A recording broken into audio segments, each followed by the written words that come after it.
Pour la deuxième année, le Propulsion Tour fait sa tournée des lycées et des collèges de France. Le 22 octobre dernier, les 2 caravanes s'étaient arrêtées au lycée Charles-Poncet. Mais que pouvait-on y découvrir ?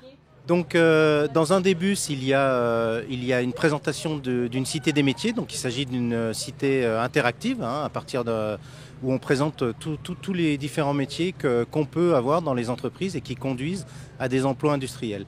Et puis, dans l'autre, c'est un jeu qui s'appelle Drive for Success, qui est une course automobile. Mais avant de démarrer l'automobile, il faut construire la voiture, la concevoir, la déplacer. Et pour ça, on a une assistance d'experts techniciens. Quel métier vous découvrez quand vous changez la couleur et les motifs ?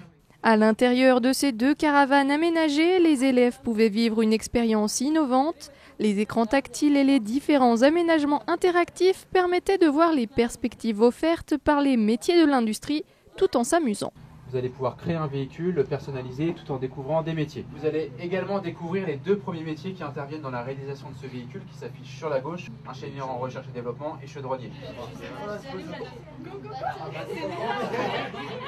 Une initiative mise en place par l'Union des industries et métiers de la métallurgie, par la Chambre syndicale de la métallurgie de Haute-Savoie et l'Éducation nationale, dans le but de promouvoir les filières de la métallurgie auprès des 3e et des secondes avant leur orientation. Alors le but, bien sûr, c'est la découverte. C'est une immersion en fait dans les métiers de la métallurgie. Et puis en lien avec l'économie, parce que c'est ce qui est important, surtout dans notre département, c'est de découvrir un petit peu les différents emplois qu'on peut trouver dans nos entreprises qui sont un tissu de PME. Au total, le Propulsion Tour visitera plus de 30 villes en France, permettant ainsi de rencontrer 6300 élèves et 170 enseignants. Une expérience ludique et pédagogique.